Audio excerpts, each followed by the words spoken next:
I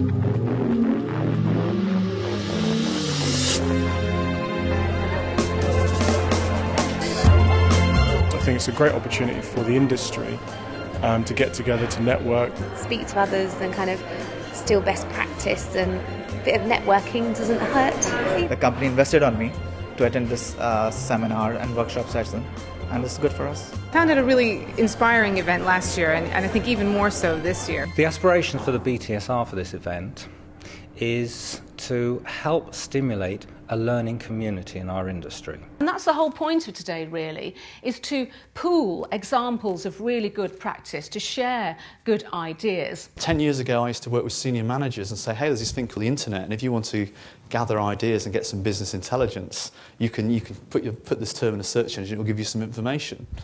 And now we're working with Gen Ys and they're onboarding and say, do you realise that there's a guy in his 50s down the corridor with 30 years experience in this business and you can't Google his knowledge? There's a lot of talk been today about the Generation Y, and I'm from that generation. I grew up with interactive screens throughout all classrooms. So, what's on at the movies? Up, right, Up. I'm going to go to the movies with Up. If Maggie and I were going to go and watch Up, we would have a conversation that would go something like, look, I know Maggie, it's on at Leicester Square at 7:30, so I'll tell you what, I'll meet you outside at 7 o'clock. And if you're not there at 7:15, then I'll wander up the road and I'll get a couple of tickets at the Odeon, and I'll see you in the foyer and we'll watch the movie. Okay? I've got a date. Hey, look at that. Now, how would Gen Y have that conversation?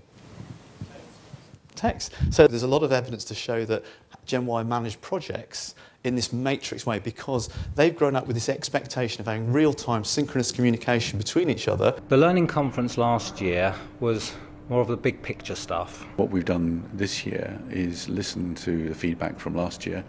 There are a lot more workshops rather than plenary presentations. So an opportunity for people to get much closer to the action in that sense and to think hard about what they need to be doing and indeed draw on the experience that they find both from the people who are giving the workshops as well as their fellow participants.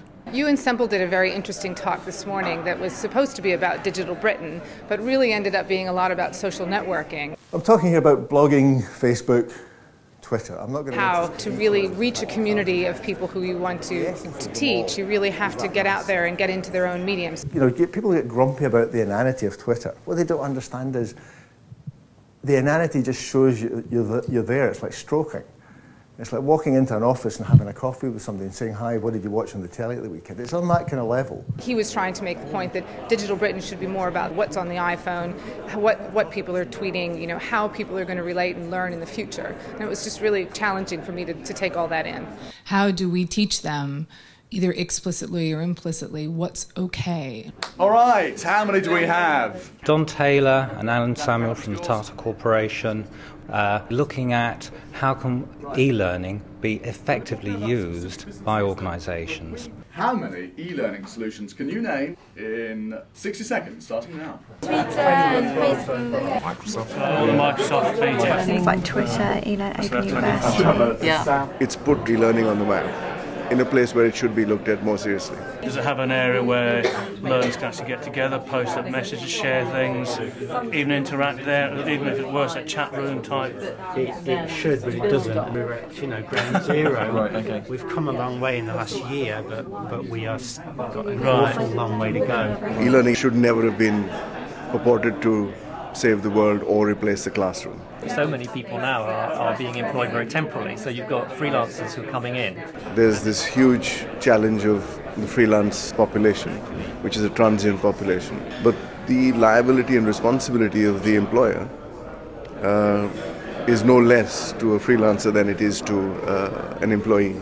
We're kind of talking about industry funding and government funding here, aren't we? And I think from an industry funding point of view, the pot is tiny. The applications and the need far outweigh the size of the money we have available.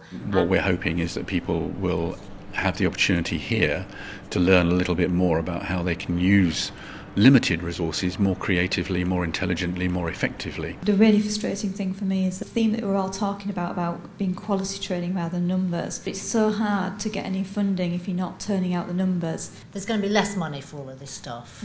That's not going to go away. In fact, it's probably going to get worse. One of the questions I had was, you're talking about getting funding for your learning. How can you make your learning more effective with the little budgets you have? I'm not sure about performance appraisal.